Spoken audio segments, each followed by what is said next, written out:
Okay, so today we're going to start in, actually good chance we'll get through part one.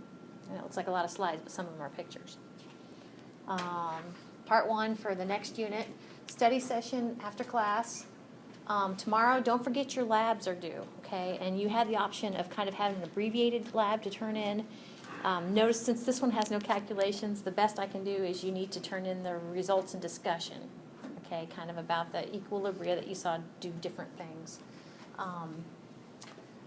And if you don't have that to turn in when you come take your test, then you need to do the full thing before I get to my office on Friday morning-ish, okay? The exam tomorrow is in 414 where we've been meeting. And Friday we'll go over your graded unit exam and we'll continue on with unit 4. So that is the plan, man.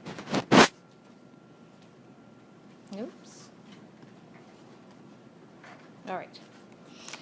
So this is where I kind of mumbled something and I finally put my finger on it. It's like, so you've heard about acidic solutions, basic solutions, and you've heard a lot of good stuff. And what I need to do is plug into kind of what you know about acids and basic solutions from a chemist standpoint. And guess what? They're going to be another chemical equilibrium. So what seems straightforward is not, maybe, as has been taught to you earlier. Because chemical equilibrium, they're kind of interesting, fun, understandable, but there is a little bit to that. So there's 3 definitions of acid-base solutions. Something that's an acid or something that's a base. And we're going to go through each of these 3 definitions.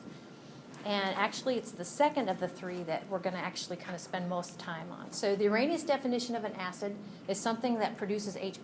And actually that probably sounds familiar to you. So if somebody says it's an acidic solution, then it probably has extra H+, right? And in the Arrhenius definition of a base, that's something that produces OH-, which that again might be something that you've run into before. And actually in the Bronsted definition of a base, an OH-, something that produces the hydroxide group, that actually is a base. So there's definitely some overlap. But the strict definition of a base in the Arrhenius definition is one that produces OH-, the hydroxide ion. Remember hydroxide, right? So this is actually the definition of an acid base that we're going to spend most of the time on. So a Bronsted definition of an acid, again, is one that produces H+. We're going to call that, I just love this aspect of that, we're going to call that the hydrogen cation, right? We're going to call that a proton, and here's why. Okay, a neutral hydrogen atom looks like this. In the nucleus, of course, it has 1 proton, and we know that we can have neutrons in the nucleus too, you know, but the most common form of hydrogen doesn't have any neutrons in it, okay? So in order to be neutral, there's 1 proton, and we have 1 electron out here. That is a hydrogen atom. If the hydrogen loses an electron and forms the +1 cation, guess what? It's just a proton. Is that not adorable or what? Its nucleus has no neutrons. It's just a proton. Okay? So we call it H+ a proton. So the Bronsted definition of a base is a little bit different than the Arrhenius definition of a base. The Bronsted definition of a base is one that accepts a proton. So a base is one that accepts a hydrogen cation, a hydrogen ion. A base accepts that, okay?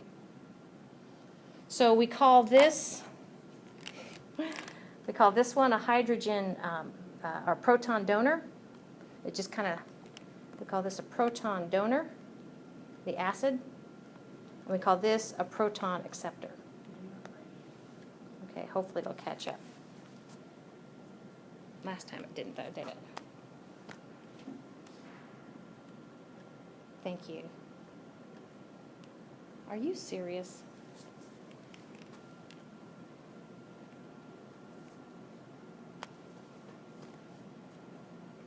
Well, aren't you silly?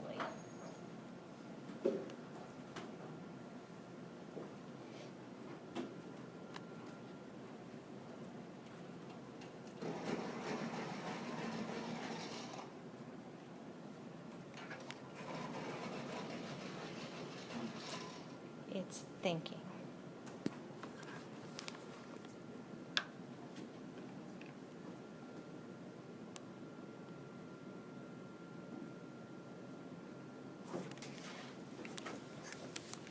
You are frozen.